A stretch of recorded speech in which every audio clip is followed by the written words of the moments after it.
No coração pulsante de Lisboa, onde o Tejo sussurra segredos antigos às pedras antigas, Miguel Andrade, o implacável CEO de uma império de vinhos, sentiu o frio da traição apertar seu peito como uma garrafa estilhaçada. Ele havia descoberto, em uma noite chuvosa de outono, o plano secreto de seu rival mais odiado, sabotar não só sua empresa, mas roubar o amor que ele mal ousava admitir para si mesmo.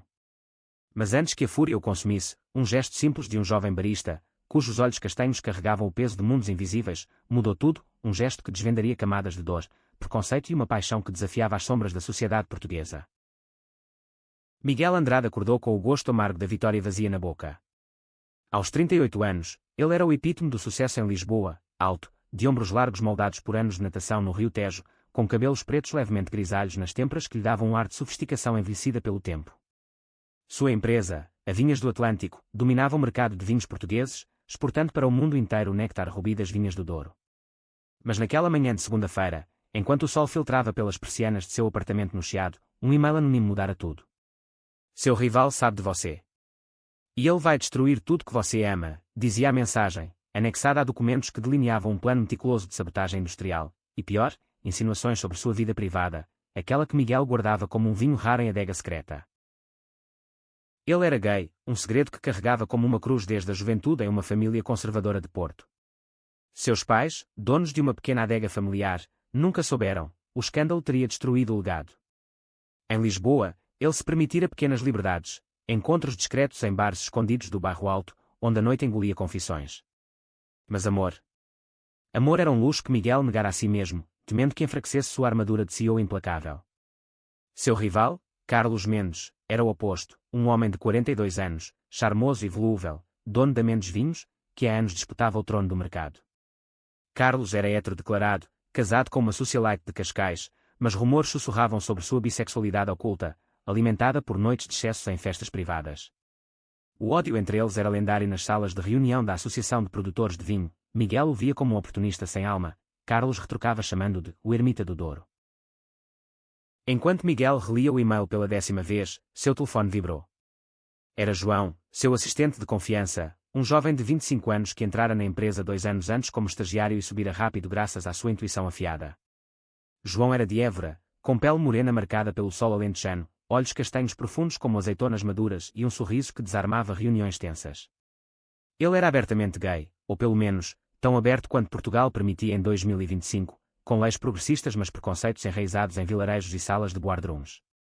Chefe, você está atrasado para a degustação no Rossio.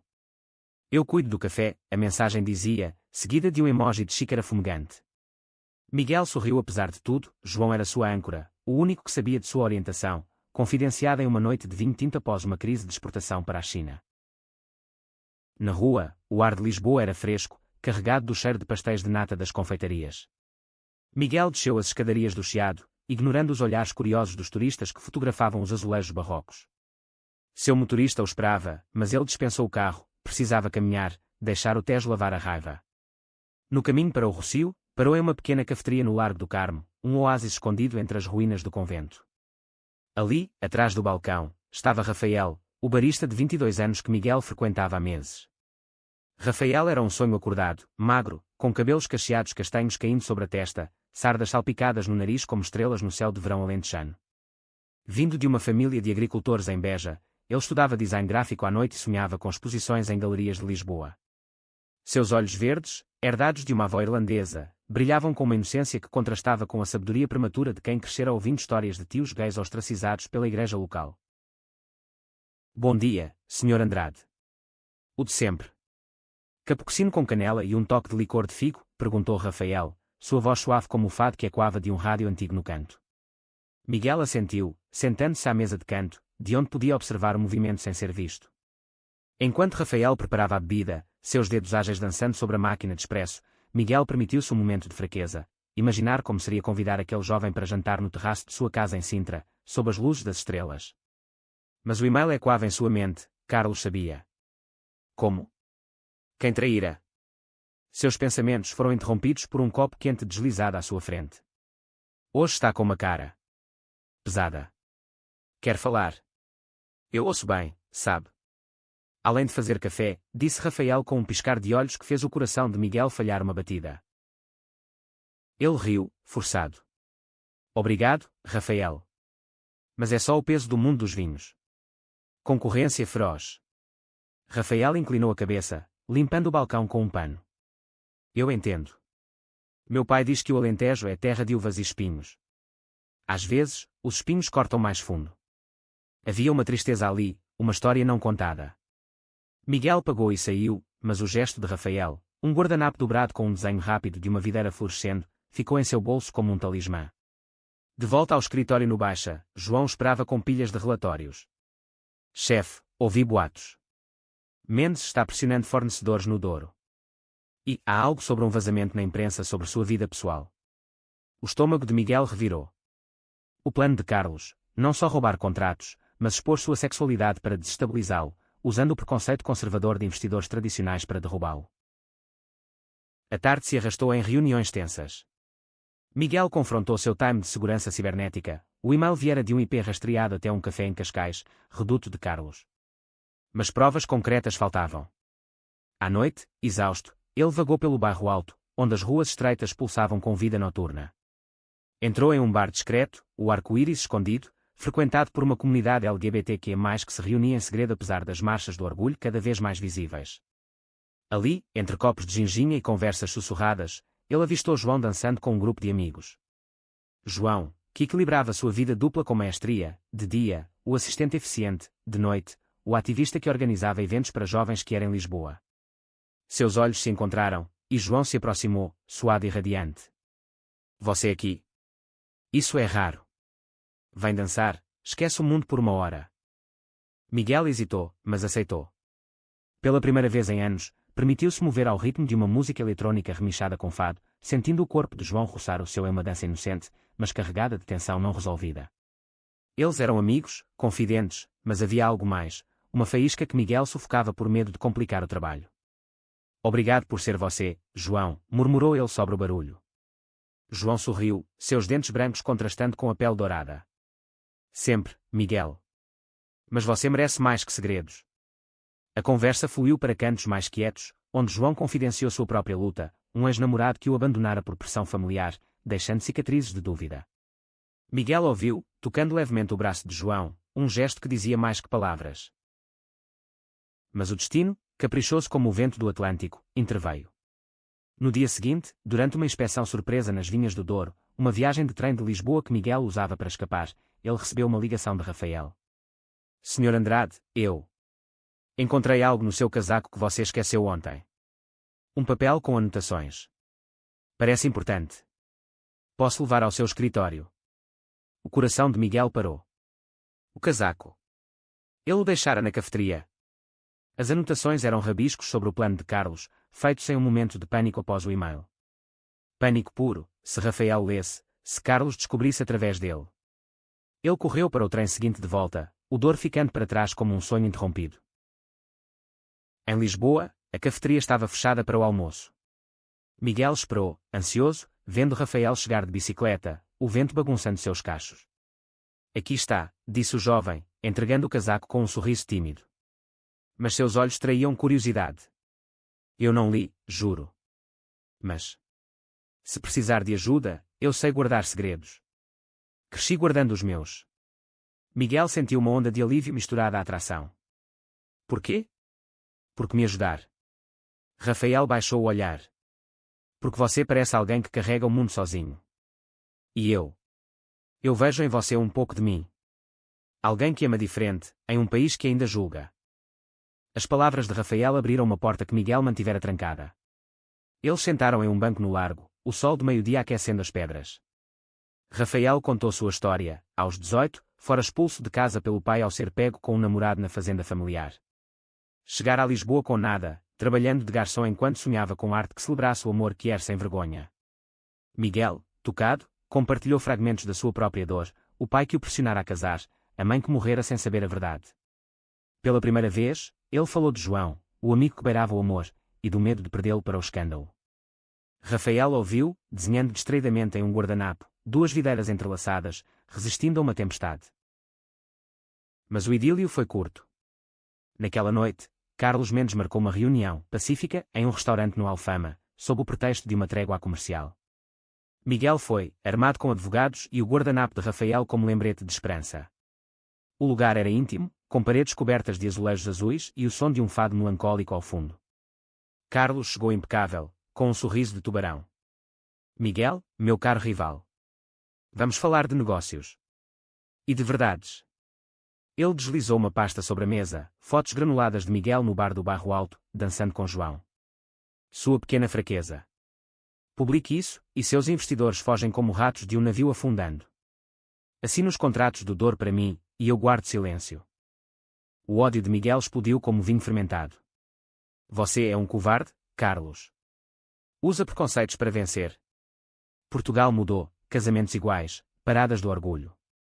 Mas você. Você é o resquício podre do passado.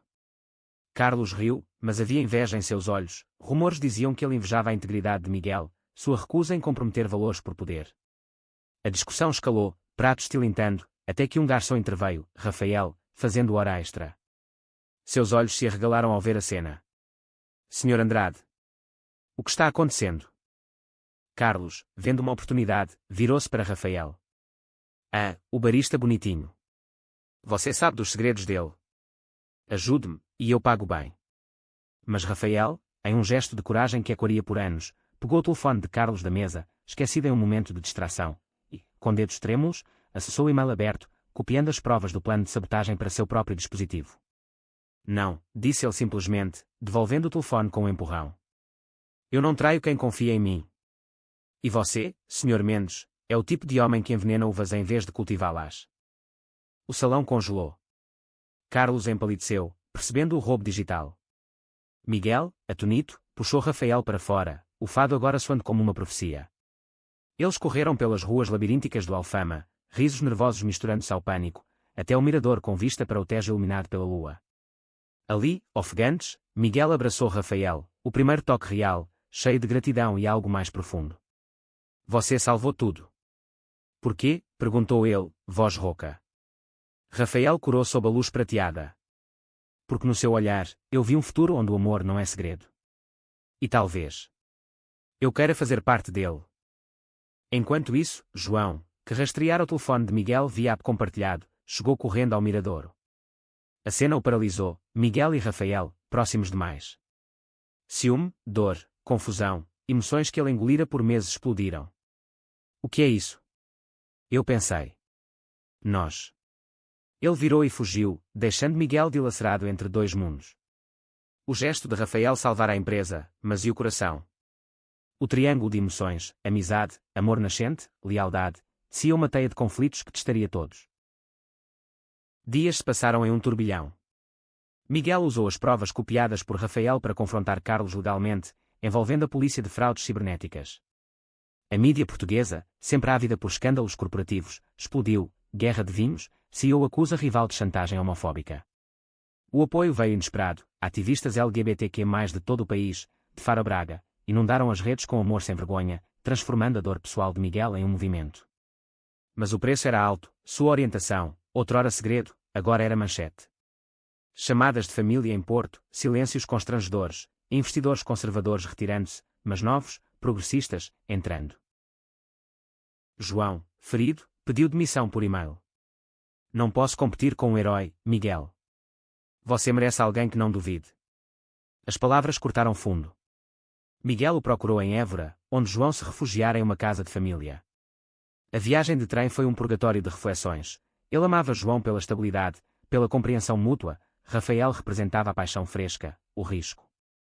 Em Évora, sob os arcos romanos, eles se encontraram em uma praça vazia. Eu fui um idiota, confessou João, lágrimas escorrendo. Medo de perder você me fez fugir. Mas ver você com ele. Doeu porque eu te amo, Miguel. Não como assistente. Como homem. A confissão quebrou barreiras. Eles se abraçaram, o Alentejo testemunhando um beijo hesitante, cheio de anos de tensão não dita. Mas o destino, novamente, girou. Rafael ligou, Carlos, encurralado, retaliara vazando áudios falsos de Miguel, subornando fornecedores, uma armadilha para manchar sua reputação. O escândalo reabriu feridas, protestos na porta da Vinhas do Atlântico, com cartazes misturando solidariedade quiera e acusações de corrupção. Miguel, exausto, confrontou Rafael em Lisboa. Você salvou minha empresa, mas agora... Isso é guerra suja. Rafael, olhos vermelhos de noites insones estudando leis online para ajudar, rebateu: eu não paro agora. Vamos lutar juntos. Pela verdade. Pelo nós três, se for preciso. O triângulo se formou inevitavelmente. Em uma noite chuvosa no Douro, durante a colheita, eles se reuniram na casa de Miguel em uma vila isolada entre vinhedos. João, convidado por Rafael em um gesto de maturidade surpreendente, chegou com uma garrafa de vinho caseiro de Évora. Não sou de dividir corações, disse ele, mas o olhar para Rafael era de respeito, não rivalidade. Conversas fluíram como o rio, medos de rejeição familiar, sonhos de um Portugal onde o amor GLBT não era exceção. Preconceitos internos emergiram, João invejando a juventude de Rafael, Rafael temendo ser o caso de caridade do CEO rico, Miguel lutando com a culpa de amar dois homens em um mundo binário. O clímax veio abruptamente. Carlos, desesperado, invadiu a vila com paparazzi contratados, forçando uma cena pública, flashes cegantes, gritos de saia do armário de vez, Andrade. Mas o gesto de Rafael, novamente, salvou tudo. Ele, prevendo o pior, ativara câmaras de segurança conectadas a uma live nas redes sociais. A transmissão ao vivo mostrou não escândalo, mas vulnerabilidade, Miguel defendendo seu amor por João e Rafael, João segurando a mão de todos, Rafael gritando amor não é crime. Milhões assistiram, o backlash contra Carlos foi avassalador. Seu império desmoronou em dias, com boicotes e processos. Na calmaria pós-tempestade, sob o sol dourado do Douro, os três caminharam pelas vinhas. Não era um final perfeito, relacionamentos poliamorosos ainda navegavam águas turbulentas em Portugal, mas era autêntico. Miguel propôs: construamos algo novo. Uma linha de vinhos arco-íris do Douro, celebrando amores diversos. João e Rafael assentiram, mãos entrelaçadas. Preconceitos foram superados não por milagres, mas por gestos, o de um jovem barista que escolheu lealdade sobre medo. Anos depois, em uma parada do orgulho em Lisboa, Miguel discursava, flanqueado por seus amores. O Tejo aplaudia, e o mundo, enfim, provava o vinho da aceitação. A brisa do Atlântico carregava o sal de Cascais até as janelas abertas da vila de Miguel em Sintra, onde o trio agora dividia fins de semana entre colheitas e confidências. Mas a paz era frágil, como as névoas matinais que se dissipavam ao meio-dia. Carlos Mendes, embora derrotado nos tribunais, não se rendera completamente. Sua mansão em Oeiras, ele tramava nas sombras, aliando-se a velhos aliados conservadores, figuras de uma Portugal rural que ainda via o amor que era como afronta à tradição católica. Um novo plano eclodiu, difamar Rafael, o intruso jovem, como espião plantado por Carlos para infiltrar a vinhas do Atlântico. Rumores se espalharam em fóruns online anónimos, o barista é marionete de Mendes, seduzindo o CEO para roubar segredos. Rafael sentiu o golpe primeiro. Em sua pequena kitnet no Martim Muniz, multicultural coração de Lisboa, ele acordou com notificações furiosas. Mensagens de ódio, volte para o Alentejo, aberração. Você não pertence aqui. Seus estudos de design pararam, clientes de freelance cancelavam, temendo associação. Ele não contou a Miguel imediatamente, orgulho alentejano o impedia, mas João, com sua rede de ativistas, descobriu. Isso é guerra psicológica, disse ele em uma chamada de vídeo, sua voz firme mas olhos preocupados. Carlos quer nos dividir. Não deixe ele vencer. Miguel, imerso em negociações para a nova linha de vinhos arco-íris, sentiu a culpa corroer. Ele voou de helicóptero do Douro para Lisboa, encontrando Rafael encolhido em um café turco no bairro, bebendo chá de hortelã para acalmar os nervos. Por que escondeu? Perguntou Miguel, puxando-o para um abraço que cheirava a azeite e especiarias. Rafael fungou contra seu ombro. Porque eu sou fraco aqui. Você e João têm histórias profundas, eu sou só o garoto que serve café. E se eles tiverem razão? E se eu trouxer só dor? As palavras ecoavam as inseguranças de sua juventude, o pai que o chamara de pecado ambulante, a mãe que chorara em silêncio. João chegou logo depois, trazendo pastéis de bacalhau de uma tasca próxima. Nós três somos o fraco, contrapôs ele, sentando-se à mesa improvisada. Eu fugi uma vez, Miguel escondeu anos. Rafael, seu gesto nos salvou, não uma vez, mas duas. Vamos contra-atacar com arte. A ideia nasceu ali, entre golos de chá, Rafael criaria uma campanha visual para o vinho arco-íris, posters e vídeos que contassem histórias reais de casais LGBTQ+ portugueses, de pescadores em Nazaré artistas em Coimbra. Miguel financiaria, João coordenaria a divulgação via ONGs. Mas o conflito interno fervia. Naquela noite, de volta à vila de Sintra, uma casa de pedra com jardim de camélias e vista para o Palácio da Pena, tensões explodiram. Miguel, bebendo um copo de porto, acusou João de ser possessivo. Você olha para Rafael como se ele fosse uma ameaça, não um parceiro. João rebateu, voz elevante como o sino de uma igreja próxima, e você? Trata ele como um projeto de caridade, o jovem que salvou tudo. O que somos nós, Miguel? Uma família ou um harém conveniente? Rafael, ouvindo do quarto de hóspedes, interveio com lágrimas, parem. Eu amo vocês dois, mas isso me destrói. Sou bissexual, sabem? Cresci amando meninos e meninas em segredo. Mas aqui, sinto-me como o erro na equação perfeita. O silêncio que seguiu foi ensurdecedor, quebrado apenas pelo canto de grilos nos jardins. Miguel, o CEO acostumado a comandar salas de reunião, ajoelhou-se, um gesto inédito. Eu errei. Pensei que controlar o amor era como gerir vinhas, podar para crescer. Mas amor é caótico, como o Tejo em tempestade. João estendeu a mão, puxando Rafael para o sofá. Vamos devagar. Terapia, talvez. Há grupos em Lisboa para poliamor. Rafael assentiu, e naquela noite, pela primeira vez, dormiram juntos, não em paixão física, mas em vulnerabilidade, mãos entrelaçadas sob cobertores de linho, compartilhando histórias de infâncias marcadas por silêncios familiares. A campanha de Rafael decolou como um foguete. Seus designs, videiras estilizadas em arco-íris, casais dançando fado quier, viralizaram no Instagram, atraindo parcerias com influenciadores de Porto a Faro. Vendas do arco-íris dispararam 300%, e doações para abrigos LGBTQ+, fluíram.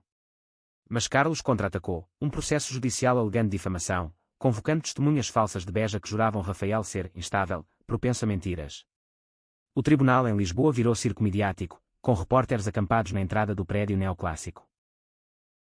No dia do julgamento, o trio entrou de mãos dadas, um símbolo que fotógrafos capturaram para capas de jornais. Miguel testemunhou primeiro, voz firme, Rafael não é espião, ele é salvação. Seu gesto expôs a podridão de Carlos, não minha. João, como caráter, descreveu a amizade que virara amor, em um país onde saímos do armário diariamente, escolhemos transparência. Mas foi Rafael quem roubou o show. Subindo ao banco das testemunhas, ele desenrolou um rolo de papel, um mural gigante de sua vida, desenhado em noites insones, infância no Alentejo com flores de papoula e sombras de rejeição, o primeiro beijo roubado em uma feira de Évora, o dia em que serviu café a Miguel e viu um farol em meio à neblina. Eu não minto porque sei o custo da verdade, disse ele, voz tremendo mas olhos firmes. Meu pai me expulsou por amar um menino, vim a Lisboa para renascer. Carlos quer-me pintar como vilão porque não suporta que um jovem derrote seu ódio. O juiz, uma mulher de Setúbal com histórico de ativismo, absorveu as palavras.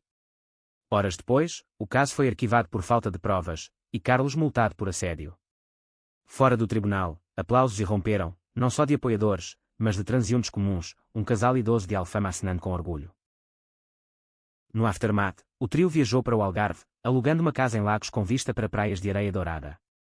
Ali, longe de Lisboa, eles cultivaram um relacionamento, caminhadas ao nascer do sol, onde João ensinava Rafael a nadar nas ondas atlânticas, noites de fado caseiro, com Miguel tocando viola e Rafael desenhando retratos. Conflitos menores surgiam, ciúmes por tempo gasto, diferenças geracionais, mas eram resolvidos com honestidade brutal, guiados por um terapeuta que era de Faro. Vocês são pioneiros, disse o profissional. Em Portugal, poliamor ainda é tabu, mas vocês mostram que amor multiplica, não divide. Um passo em negote veio inesperado, a família de Rafael, alertada pela mídia, apareceu em Lagos. O pai, um homem envelhecido pelo sol, com mãos calejadas de podar oliveiras, estendeu a mão trêmula. Eu errei, filho. Vi você na TV, e vi o homem que criei, forte.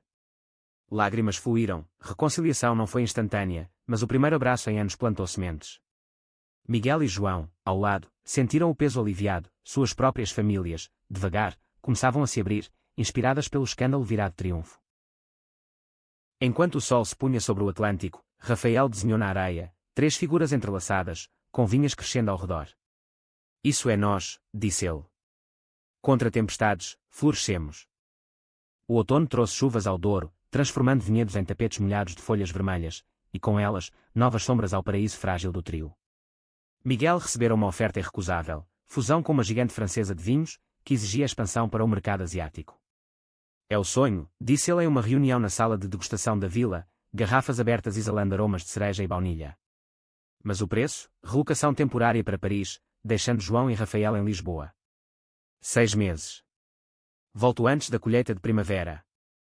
João, agora promovido a gerente de marketing, sentiu o pânico subir como azia. Paris. Onde todo mundo é chique e livre.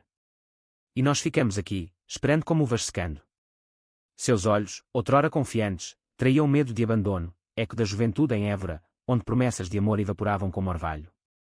Rafael, mais otimista, desenhou logos para a expansão, mas internamente questionava: sou o elo fraco. O jovem que não viaja por falta de passaporte emocional. Conflitos antigos ressurgiam, amplificados pela distância iminente. A partida de Miguel foi um ritual agridoce, jantar no topo do castelo de Sintra, com estrelas como testemunhas. Eles brindaram com o primeiro arco-íris vintage, um tinto encorpado simbolizando sua união. Ligação diária, visitas mensais, prometeu Miguel, beijando cada um, toques suaves, cheios de saudade antecipada. No aeroporto de Lisboa, Rafael entregou um sketchbook, páginas de desenhos diários para Miguel preencher com memórias parisienses. João deu um colar de contas alentejanas, para lembrar que raízes não se cortam. Em Paris, Miguel mergulhou no frenesi, reuniões numerais, onde a comunidade queer pulsava em bares coloridos, jantares com executivos que flertavam abertamente.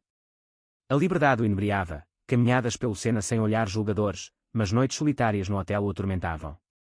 Chamadas com João e Rafael viravam âncoras, João compartilhando sucessos da campanha, Rafael enviando vídeos de esboços inspirados em azulejos lisboetas. Mas sussurros de dúvida infiltravam. Um colega francês, bonito e bissexual, convidou-o para uma gala, Miguel recusou, mas a tentação plantou sementes de culpa. Em Lisboa, a ausência criou vácuo. João e Rafael, sozinhos, navegaram uma intimidade nova, passeios pelo Tejo, onde João contava lendas de rainhas mouras, e Rafael desenhava seus perfis. Uma atração mútua floresceu, inocente no início, mãos roçando em galerias de Belém, risos compartilhados em tasquinhas de sardinha. Mas culpa os paralisava. Isso trai Miguel? Perguntou Rafael uma noite, no apartamento de João no Príncipe Real. Não, é crescer juntos, rebateu João, mas seus beijos hesitantes carregavam perguntas não respondidas. O clímax da crise veio com uma traição aparente. Carlos, exilado em Espanha mas vigilante, hackeou o e-mail de Miguel, um resquício de sua rede cibernética.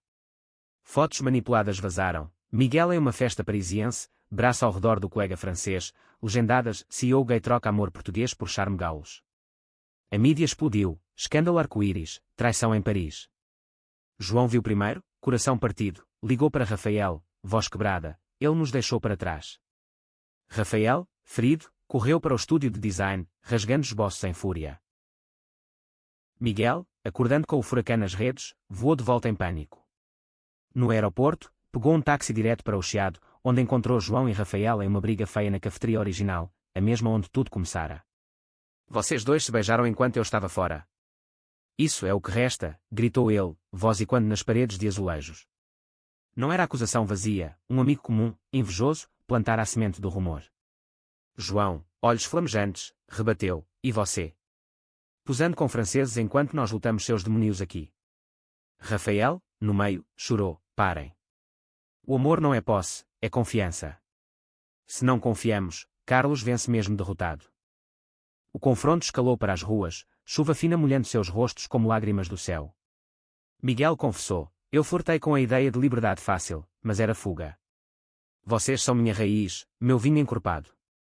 João admitiu os beijos com Rafael: foi curiosidade, medo de perder você. Mas te amo mais por isso. Rafael, o pivô, propôs: vamos reescrever as regras. Não triângulo fechado, mas rede aberta, honestidade total, sem segredos. Eles se abraçaram sob a chuva, pedestres parando para aplaudir, um momento viral que calou os atas. De volta à vila, terapia virtual com o conselheiro de Faros guiou. Poliamor requer comunicação como irrigação, constante, nutritiva. Eles criaram rituais, diários compartilhados, viagens rotativas. A fusão francesa prosseguiu, mas com cláusulas para visitas, o colega parisiense tornou-se aliado, não ameaça.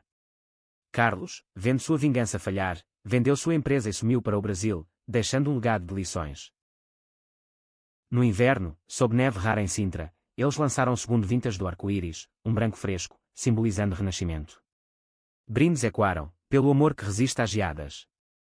A primavera de 2026 desabrochou em Portugal com uma ferocidade poética, flores de laranjeira perfumando Lisboa, enquanto no Douro, brotos verdes prometiam safras abundantes. Para Miguel, João e Rafael, era tempo de colheita emocional, mas colheitas exigem poda, e podas doem. A rede poliamorosa, outrora idealizada, revelava espinhos, ciúmes sutis, como quando João aceitou um convite para uma conferência que era em Berlim, sem eles. É só networking, disse ele, mas Rafael sentiu o vazio como uma vinha negligenciada. Miguel, equilibrando Paris e Lisboa, mediava, mas sua própria dúvida crescia: sou o centro, ou o eixo que gira sozinho? O conflito ganhou forma em uma viagem planejada ao Algarve, supostamente romântica, mas virando espelho de tensões. Alugando um barco em Sagres, eles navegaram pelas falésias dramáticas, vento atlântico chicoteando cabelos. João, ao leme, contou histórias de exploradores portugueses, seus antepassados velejadores de caravelas. Rafael, desenhando o horizonte, sonhava alto: quero expor minha série Amores Podados em uma galeria de Faro. Miguel, reclinado com um livro de poesia de Pessoa, elogiou, mas internamente calculava custos: o CEO em ação, sempre. A tempestade veio literal e metafórica, nuvens negras rolaram do oceano, ondas batendo no casco. O barco balançava violentamente, pânico subiu. Segurem-se, gritou João, amarrando cordas. Rafael, enjoado, agarrou Miguel: eu tenho medo de perder controle, como no amor. Miguel, segurando firme, rebateu: controle é ilusão. No mar, como na vida, nos rendemos. Um raio rachou o céu, e o motor falhou, um curto-circuito, deixando-os à deriva. Horas de escuridão, sinal de rádio fraco, testaram laços. João cantou fado para acalmar, voz rouca contra o rugido das ondas. Rafael desenhou mapas estelares em um caderno molhado. Miguel compartilhou memórias de infância no Porto, nadando em rios traiçoeiros. Resgatados ao amanhecer por guardas-costas de lagos, encharcados mas inteiros, eles riram histericamente na praia. Sobrevivemos a um naufrágio, disse Rafael. Agora, sobrevivamos a nós mesmos. A experiência catalisou mudança. Ao voltar, inscreveram-se em um retiro poliamoroso em Monsanto, a aldeia mais portuguesa de Portugal, com casas de granito empilhadas como blocos de quebra-cabeça. Ali, entre oliveiras centenárias, workshops de comunicação os forjaram, exercícios de círculo de vulnerabilidade, onde cada um expressava medos sem interrupção. João admitiu: temo envelhecer e ser deixado pelo frescor de Rafael. Rafael confessou: sinto-me sombra de vocês, o jovem eterno. Miguel revelou: medo de falhar como âncora, repetindo o isolamento de minha juventude. Paralelamente, o mundo exterior conspirava. Um documentarista de Coimbra, fã da campanha Arco-Íris, propôs um filme, Três Corações no Douro. O trio hesitou: exposição total. Mas Rafael, visionário, viu a oportunidade: transformemos nossa bagunça em arte que ajude outros. Filmagens começaram, cenas íntimas de colheita, onde mãos sujas de terra se entrelaçavam, entrevistas cruas sobre preconceitos internos, como bisfobia sutil que Rafael enfrentava em círculos gays. Mas vazamentos ocorreram, trechos editados fora de contexto, pintando Miguel como um predador rico. A thread online ressurgiu, e quando o passado de Carlos? O ápice veio durante as filmagens no Douro. Um ex-funcionário de Mendes, rancoroso, sabotou uma adega, liberando milhares de litros de vinho em um rio lamacento. Perdas financeiras, mas pior, simbolismo de amor derramado. Miguel, furioso, confrontou o sabotador em uma estalagem de Pinhão, um homem de meia-idade, olhos amargos. Você acha que era fraqueza? Veja o que construímos apesar de tudo. O homem, tocado inesperadamente, confessou: meu filho é gay, eu o perdi para o ódio que você combate. Lágrimas, um abraço relutante, reconciliação microscópica. O incidente uniu o trio mais. No set, Rafael dirigiu uma cena improvisada, eles três plantando novas videiras, simbolizando renascimento. Não somos perfeitos, disse Miguel à câmara. Mas nosso amor é resiliente, como Portugal após terremotos. O documentário estreou no Festival de Cinema Quer de Lisboa, lutando o São Jorge com aplausos de pé. Críticas elogiaram: um hino à fluidez afetiva em terra de fados melancólicos. Na calmaria, o trio adotou um cachorro, um vira-lata de rua em Alfama, batizado Tejo, ancorando rotinas. João planejou viagens, Rafael expôs em Faro, Miguel equilibrou impérios. Preconceitos externos minguavam, mas internos eram podados diariamente, florescendo em confiança. Sob a lua cheia do Douro, eles dançaram fado, não de dor, mas de vitória. O verão de 2027 trouxe calor escaldante ao Alentejo, onde o trio decidira férias prolongadas na casa de família de Rafael em Beja, um retorno símbico às raízes. Campos de trigo ondulavam como mar dourado, e o ar cheirava a cortiça fresca e ervas selvagens. Mas raízes cavam fundo, e o passado de Rafael irrompeu como uma enxurrada após seca. Sua ex-namorada de adolescência, Maria, uma artista local agora casada, apareceu com um filho pequeno. Eu ouvi sobre você na TV. Sempre soube que amava além de garotas, disse ela, sem amargura, mas com curiosidade que cutucava feridas. Rafael, confrontado com memórias bissexuais, sentiu o chão tremer. Eu a magoei deixando-a sem explicação, confidenciou ao trio durante um piquenique sob uma sobreira centenária. João, solidário mas prático, sugeriu, convida-a para jantar. Feche o ciclo. Miguel, cauteloso, alertou, não reviva fantasmas, foque no presente. Atenção cozinhou, Rafael via na visita uma chance de cura familiar, João temia diluição do laço, Miguel, o eterno planejador, calculava impactos emocionais. O jantar na casa de adobe foi um caldeirão. Maria chegou com vinho de reguengos, seu filho tagarelando sobre borboletas. Conversas fluíram de infâncias compartilhadas, festas de São João com fogueiras e sardinha, para verdades adultas. Eu te amei, Rafa, mas agora entendo, você precisava voar, disse Maria. Lágrimas purgaram, o filho de Maria desenhou com Rafael, um laço inocente que curou fraturas. Mas à noite, no quarto compartilhado, ciúmes borbulharam. João sussurrou para Miguel, ele brilhou com ela. Somos suficientes. Miguel, insone, respondeu, amor não é só uma finita, é multiplicação. O passo Engote veio com a família extensa de Rafael, tios e primos reunidos para uma romaria local a Nossa Senhora da Conceição, onde fé católica misturava-se a tradições pagãs. O padre da vila, um homem idoso de olhos bondosos, abençoou o trio publicamente, um gesto raro em rincões conservadores. Mas fofocas fervilharam, 3 homens. Escândalo. Um primo distante, bêbado de medronho, confrontou Rafael, você envergonha o sangue alentejano. A briga eclodiu em poeira e gritos, João intervindo com punhos cerrados, Miguel acalmando com palavras de CEO diplomático. Feridos, eles fugiram para as colinas de Évora, onde João os levou a um cromlech antigo, cromlech dos almendres, círculos de pedras pré-históricos. Sob estrelas ancestrais, sentaram em círculo. Somos como essas pedras, erguidas separadas, mas parte de um todo, disse Rafael, traçando linhas na terra. Confissões vertiam, João admitiu bisfobia internalizada de sua educação, Miguel, medo de envelhecer em um amor jovem, Rafael, culpa por escolhas múltiplas. O ritual os reforgou, votos renovados, prometendo podar preconceitos como ervas daninhas. De volta a Lisboa, o mundo profissional testou a unidade. A Vinhas do Atlântico enfrentava boicote de importadores árabes conservadores, citando valores morais, após o documentário. Miguel, em crise, considerou recuar a linha arco-íris. Negócios primeiro, murmurou em uma reunião tensa. Mas Rafael e João rebelaram-se, isso é quem somos. Lute ou perca a alma. Eles contra-atacaram com uma petição global, apoiada por embaixadores que ir de Paris a Nova York. Surpreendentemente, o boicote reverteu, curiosidade cultural venceu preconceito, vendas explodindo na Ásia. Um gesto de Rafael, novamente pivotal, ele criou NFTs de suas artes poliamorosas, leiloados para caridade LGBTQ mais alentejana. Milhões arrecadados, a família de Rafael, vendo o impacto, convidou-os para Natal em Beja. Lá, sob luzes de presépio, o pai de Rafael ergueu um brinde, vocês ensinaram que amor é como azeitona, amargo no começo, rico no fim. No ano novo, fogos sobre o Tejo iluminaram seus rostos. Sobrevivemos raízes, disse João. Agora, florescemos. O ciclo das estações fechava em 2028, com o outono dourado pintando o Douro em tons de âmbar e rubi, espelho da maturidade do trio. Miguel, agora 41, via grisalhos multiplicarem como medalhas de batalhas vencidas. João, 28, liderava a divisão de sustentabilidade da empresa, plantando vinhedos orgânicos care-friendly. Rafael, 25, exibia em galerias de Lisboa a Nova York, sua série Raízes Entrelaçadas, vendendo por fortunas. Mas sucesso amplifica sombras, pressão por normalidade crescia, com amigos casados perguntando quando o compromisso oficial, e família de Miguel em Porto sussurrando sobre herdeiros. O conflito culminante irrompeu com uma proposta de casamento, não de Miguel, mas de um admirador persistente de Rafael, um curador de arte de Madrid, bissexual e charmoso. Ele oferece estabilidade, um anel, confidenciou Rafael em uma vinícola de Lamego, durante a colheita.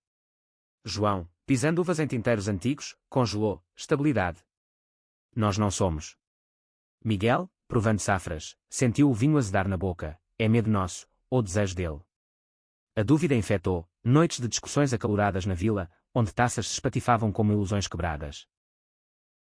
Rafael, dividido, visitou Madrid sozinho, para clarear ideias, disse. A cidade fervilhava de paixão flamenca, mas ele sentiu falta do fado português, das mãos calejadas de João nas uvas, do abraço sólido de Miguel. O curador propôs: case comigo, traga seus amantes como convidados. Tentador, mas vazio. Rafael recusou, voltando de trem com um esboço, um anel trançado de 3 fios, videira, azeitona e rio.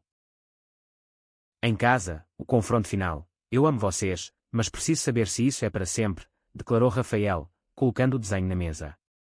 Lágrimas fluíram. João confessou pânico de não ser suficiente em um mundo monogâmico. Miguel admitiu terror de perder controle novamente, como com Carlos.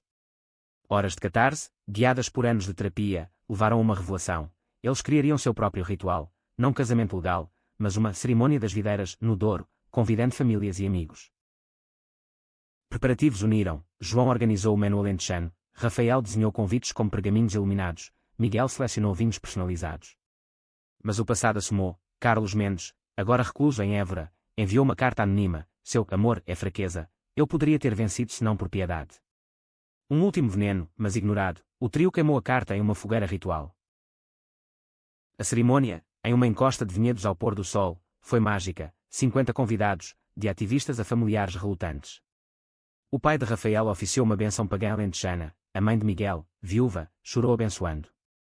Eles trocaram votos: eu te escolho no caos, na calmaria, pôde contigo, floresço contigo. Anéis de videira trançada selaram, um beijo triplo sob aplausos ecoou pelo vale. Anos fluíram como o Tejo, filhos adotivos, 2 meninos de orfanatos que eram em Faro, expandindo o círculo. A Vinhas do Atlântico tornou-se modelo global de inclusão. Rafael ganhou prémios. João escreveu um livro sobre poliamor português.